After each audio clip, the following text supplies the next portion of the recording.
I never thought my life would come to this moment. Sitting alone, in a dark room, with a tiny stick trembling in my hands. 2 lines. 2 faint, undeniable lines. My throat tightens as I stare at them. I'm not supposed to understand what they mean, but I do. I understand all too well. This isn't just a mistake. This isn't just a secret. This is impossible. I'm 18 years old. And I'm a boy. And yet, I'm pregnant. I wish I could tell you this was a dream, or some cruel joke. But it's real. Every bone in my body feels it. Every beat of my heart knows it. And no matter how many times I whisper this can't be happening, the truth doesn't change. You'd think the first thing I'd feel is joy, right? Or fear. Or maybe even hope. But what I felt was shame. A crushing, suffocating shame. Because no one can ever know. Not my parents. Not my friends. And especially not him. The father of this child. He was never supposed to be mine. He was never supposed to touch me. Never supposed to look at me the way he did that night. And yet, he did. We both crossed a line we can't uncross. And now, we've created something we can't undo. People would call it a miracle. Some would call it unnatural. But I can only call it the beginning of my downfall. Because the truth is, this child could destroy us both. This is the story of how one secret changed everything. How love, fragile and forbidden, grew into something neither of us could control. And how the boy who was never meant to carry life, carried the weight of 2 hearts inside him. My name doesn't matter yet. What matters is this. By the end of my story, you'll know why this child was the greatest blessing. And the greatest curse of my life. Chapter 1. The night that changed everything. The night started like every other Friday, a blur of too much music and not enough space.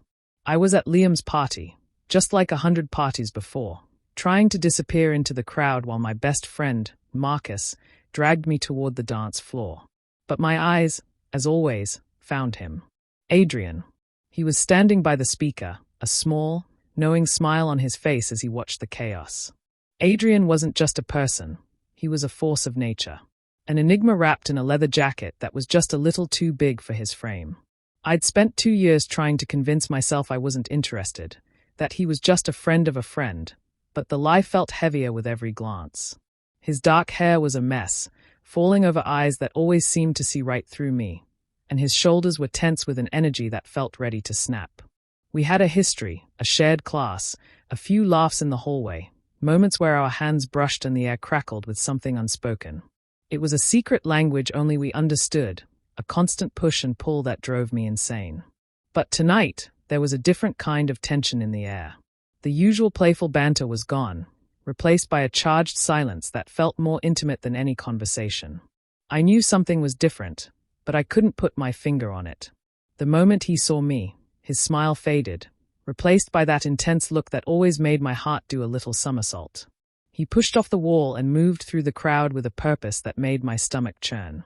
I felt a blush creep up my neck as he stopped right in front of me, his scent, a mix of cold air and something uniquely him, enveloping me. "You look like you'd rather be anywhere but here," he said, his voice low and a little hoarse from the music. It was the first time he'd ever initiated a real conversation with me, and I was so flustered I almost couldn't speak. I swallowed hard. "And you don't?" He laughed, a small, genuine sound that made my insides feel warm. "I've been here too many times to count. But tonight, I don't know." He reached out and, so subtly, brushed a stray piece of hair from my forehead. The simple touch sent a jolt through me, and I felt my breath catch in my throat. My mind screamed at me to pull away, to run, but my body felt frozen, craving more of his touch. He was a magnet, and I was just an iron filing, helpless to resist his pull. The rest of the night was a blur. The thumping bass and drunken shouts faded into the background as he led me away from the noise, toward the back porch where the air was cool and quiet. We talked for hours, the usual distance between us crumbling with every shared laugh and every glance that held just a little too long. I told him about my dreams, about my fears, about a future that felt a million miles away. He listened, his eyes never leaving my face, and for the first time, I felt truly seen. The air grew heavy with a new, unspoken need. His hand found mine, his fingers intertwining with mine, and my heart hammered against my ribs like a drum. I knew what was happening. This wasn't just a late-night talk. It was the start of something monumental. The push and pull, the unspoken words, they all came crashing down in that one shared moment. His gaze fell to my lips, and I knew what he was going to do. The world outside disappeared. It was just him and me, and the raw, electric tension of a connection that had been waiting to happen for too long. We never made it back to the party. We spent the rest of the night in his car, the windows fogged up, our bodies tangled together in a desperate embrace. There was no alcohol, no one forcing us. It was just a raw, undeniable need that had simmered for months, finally boiling over. He was tender and careful, his lips soft against mine, his hands gentle as they explored every inch of my body. It was a perfect, beautiful disaster. The kind of night you knew would change you forever.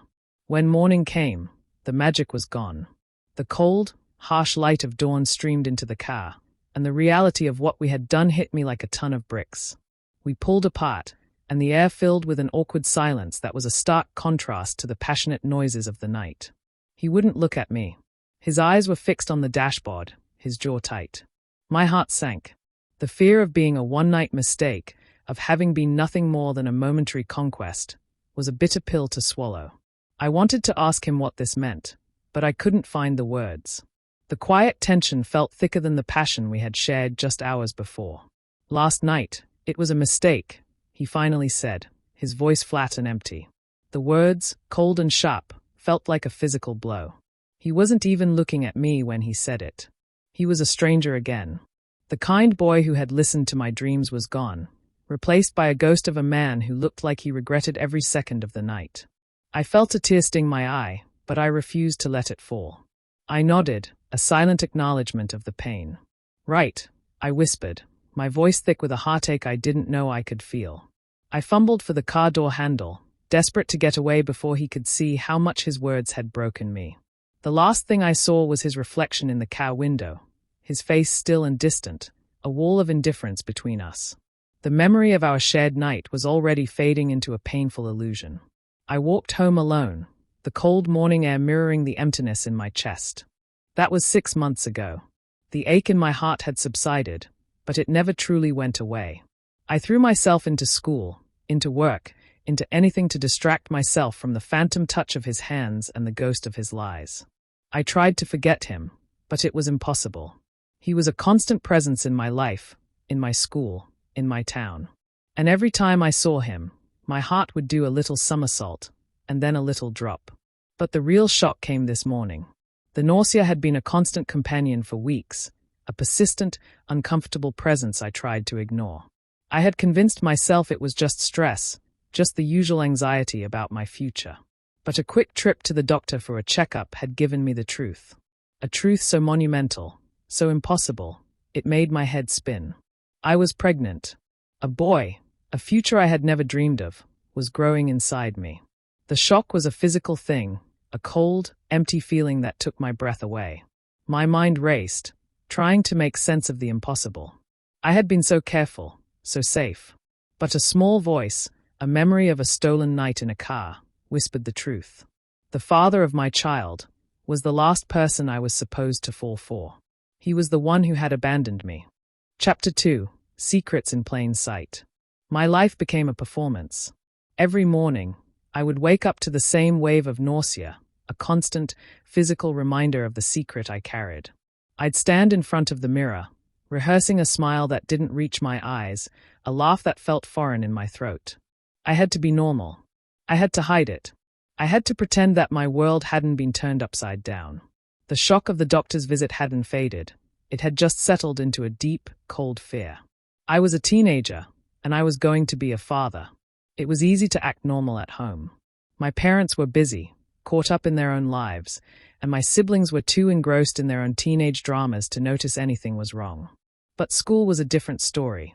The halls, once a place of familiarity, now felt like a minefield. Every person I passed, every friend I spoke to, felt like a potential threat. My body was a ticking time bomb, and I had no idea when it would explode. The little signs of my condition began to appear, subtle at first, but with every passing day, they became harder to hide. Fatigue was my new constant companion. I'd find myself drifting off during history class, my head heavy, my eyelids feeling like they were filled with sand. I'd sit at lunch, pushing my food around my plate, the scent of the cafeteria's greasy food enough to make my stomach churn. I felt like a stranger in my own body, an alien that had invaded my life and was slowly, silently taking over. My best friend, Marcus, was the closest I came to a close call. He had a way of seeing right through me, of knowing when something was wrong without me having to say a word. We were sitting on the bleachers after a particularly grueling gym class, and I could feel the fatigue settling into my bones. My head was pounding, and I leaned back, my eyes fluttering shut. "You okay, man?" he asked, his voice a low, concerned whisper. "You look like you're about to pass out." My eyes snapped open, and I forced a smile. "Just tired." I lied, my voice a little too weak. "Didn't get much sleep last night." He squinted at me, his brow furrowed in a deep, worried frown. "You've been looking tired a lot lately. And you've barely touched your food at lunch. What's going on?" My heart hammered against my ribs, a frantic drumbeat that threatened to give me away. "It's nothing, man, seriously," I insisted, forcing a laugh. "Just stress, you know? College applications, finals, it's a lot." He seemed to buy it, but the worried look never left his eyes. He just shrugged, but I knew he hadn't forgotten. He would be watching me, and I had to be more careful. My only release, my only way to cope, was in the pages of a small, leather-bound journal.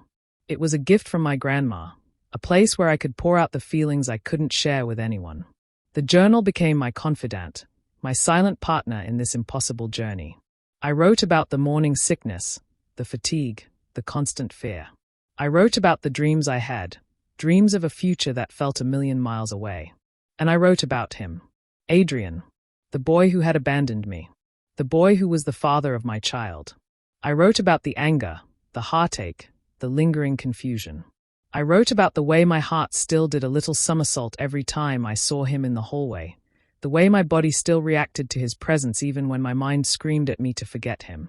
I wrote about the constant, simmering resentment I felt for him, for the easy way he had walked away, for the life he had so carelessly given me. He had no idea. He had no idea what I was going through. He was a ghost, a memory, a cruel reminder of a night that had changed everything. He was a secret that I had to keep buried, a secret that was slowly killing me. The irony wasn't lost on me.